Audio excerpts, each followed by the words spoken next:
kind of just go over the excitement level. You guys are getting pretty close to game time here. How you feeling right now? But being that this is my fourth game one, I try to keep my emotions intact, but the energy flowing throughout the building right now is pretty high. We're kind of living on the edge, but going into a game, you got to kind of keep your wits about yourself and make sure that you're kind of even keeled and that you know your assignments, and so you don't want to get too high, but you also don't want to get too low. So I feel like we're right there in the middle. We got a good energy going on in the program right now. We're excited for Sunday. What was do you remember your first? I'm sure you do. Your first game at Doak, what that was like? Oh yeah, it was 85,000 packed stadium, all black. So I'm expecting that again, man. So we get a good chance to redeem ourselves once again. Because last year, game one, we had to deal with COVID, but this year we still got to deal with COVID. But they gave us full capacity on the stadium, man. So we're excited. We're excited to see what the Seminole family is going to do.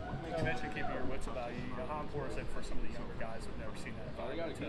How can you maybe help them? The younger guys, their emotions are going to kind of be kind of high, as to be expected, just because they are so young, and this is the most people that they've ever played with. So it's kind of on the older guys to try to keep the wits about the team. Just try to make sure that everybody is, even killing. Just can't get too high, you can't get too low. Like I said, you got to just make sure you stay right in the middle. So it's kind of on the older guys, especially the seniors and the leadership group, to make sure that the team is in the right emotional state. Coach Norvell also talked about response plays that's going to occur in every game. What have you seen from the team this year that it might be able to do that?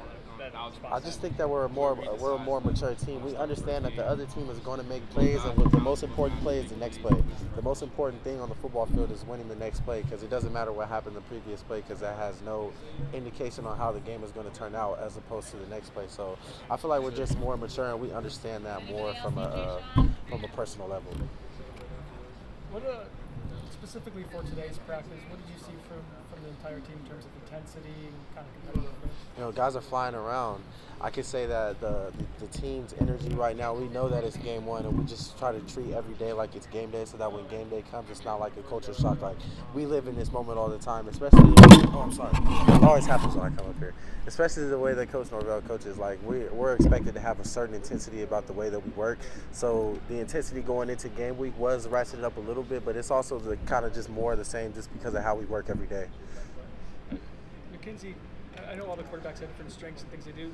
Today it showed up a bunch of times with him kind of manipulating passing angles and changing the way he throws the ball. Yes. How unique is that skill set for him? He just has unique and creative, dynamic playmaking ability. I think you have to kind of watch him play to see it, because he's not really a guy that's going to pass the eye test like, oh wow, like he's one hell of a quarterback. But he really is one hell of a quarterback. The way that he could just manipulate his arm angles and just throw sidearm or throw, like he's 5'10", but he could make all the throws down the field.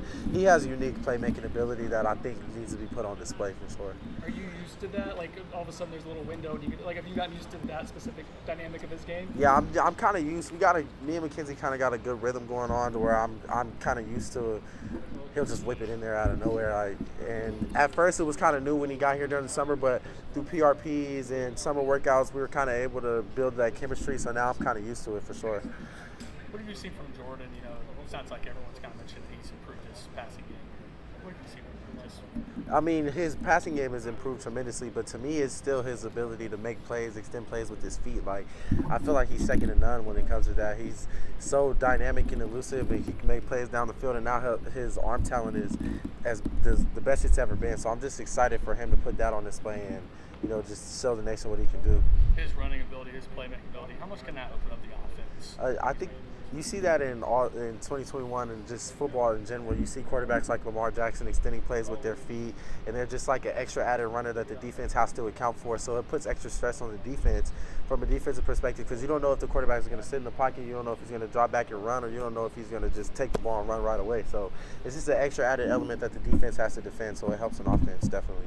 I think you said early in camp that this was the first time in years you've had second-year coaching staff, second-year coordinator, and such like that. Right. How much does that just give you confidence in what you guys are trying to do at every practice and going to a game? It just helps with the verbiage, because hearing the same thing for 2 years in a row, you kind of get you got Jermaine right here trying to distract me, but it helps with the verbiage, because when you get the same offensive coordinator 2 years in a row and you get used to hearing the same terminology over and over again, you feel more immersed into a system. I think that happens in all realms of life, but especially football. When you get to hear that that second year of the same terminology over and over again, and you just feel more advanced into the program that you're playing in, the system that you're playing in. So I'm excited about this second year under Coach Dillingham and just show what I can do and how I've grown as a player.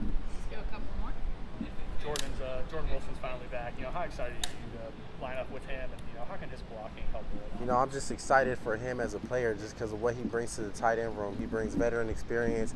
He brings a workman's attitude, somebody who just wants to come in and just put all the work in that he can, and he just brings that veteran leadership. It kind of helps me lead from the front because we got two seniors at tight end.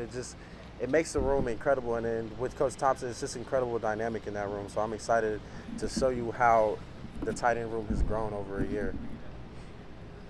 Good to go. Appreciate you guys, man.